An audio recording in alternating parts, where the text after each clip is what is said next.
Assalamualaikum warahmatullahi wabarakatuh. Perkenalkan, saya Rizky Lutfianti dari kelas Biologi C dengan NIM 60300121026. Di sini saya akan menjelaskan mengenai lipid atau lemak. Nah, apakah itu lipid? Lipid berasal dari kata lipos, dari bahasa Yunani yang berarti lemak. Secara definisi, lemak adalah senyawa organik yang terdapat di alam dan sukar larut dalam air, tetapi mudah larut dalam pelarut organik nonpolar, misalnya hidrokarbon atau ether. Oleh karena itu, lemak adalah suatu zat yang kaya akan energi yang berfungsi sebagai sumber energi yang utama untuk proses metabolisme tubuh. Lemak yang beredar di dalam tubuh diperoleh dari dua sumber, yaitu dari makanan dan hasil produksi organ hati yang bisa disimpan di dalam sel-sel lemak sehingga dapat digunakan sebagai cadangan energi. Selanjutnya yaitu struktur dari lemak. Berdasarkan struktur kimianya, lipid adalah ester gliserida dengan jumlah atom lebih dari 10 yang terbentuk dari reaksi esterifikasi antara asam lemak dan gliserol. Selain itu, ester gliserida membentuk lemak dan minyak. Yang kedua itu berdasarkan struktur trigliserida. Lipid itu dibagi menjadi dua jenis, yaitu lemak dan minyak. Lemak dan minyak tergolong dari senyawa trigliserida atau triasil gliserol yang berarti senyawa itu memiliki 3 gliserol.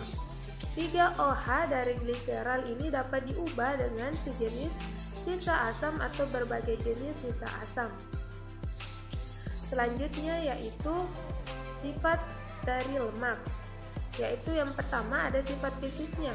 Berikut ini sifat fisis yang dimiliki lemak adalah sebagai titik lebur yang tinggi.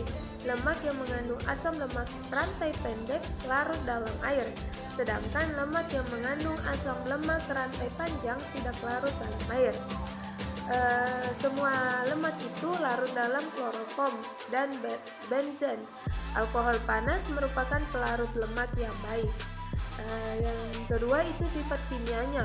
Sifat kimia dari lemak yaitu yang pertama dapat mengalami reaksi saponifikasi atau penyabunan lemak dan minyak.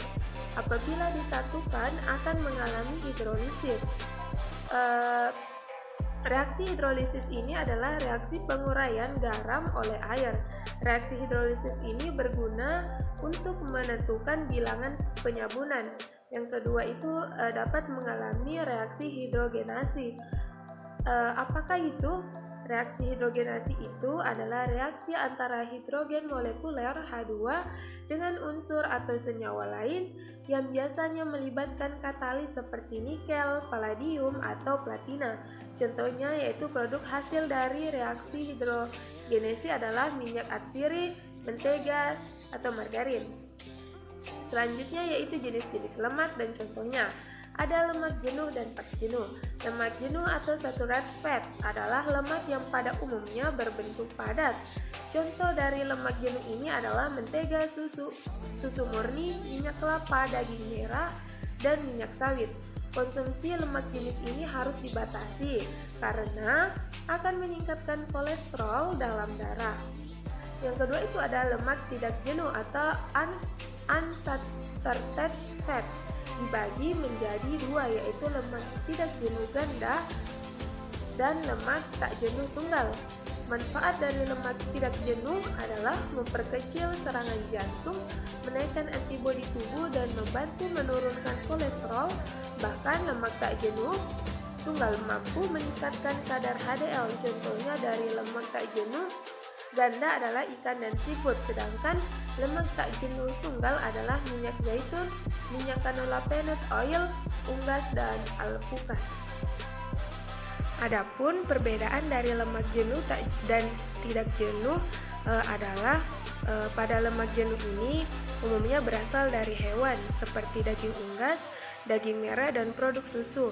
Lemak jenuh ini tidak memiliki ikatan rantai ganda dan memiliki struktur yang padat. Sedangkan lemak tak jenuh adalah lemak yang berasal dari tumbuhan, meski ada pula di antaranya mengandung lemak jenuh seperti minyak sawit. Pada asam lemak tak jenuh, kebalikannya, dia memiliki ikatan rantai ganda yang lebih dari satu dan bersifat cair pada suhu ruangan. Adapun fungsi lemak dalam metabolisme yaitu sebagai bahan bakar metabolik untuk memberikan energi kepada sel-sel tubuh, komponen struktural membran sel, komponen pembentuk insulator untuk mengurangi penurunan panas tubuh, menghemat protein, memberi rasa kenyang dan kelezatan, meredam dampak benturan pada organ tubuh, dan sebagai komponen pembentuk hormon. Itulah presentasi yang dapat saya sampaikan mengenai lipid atau lemak. Kurang dan lebihnya mohon dimaafkan. Semoga dapat bermanfaat bagi kita semua. Wassalamualaikum warahmatullahi wabarakatuh.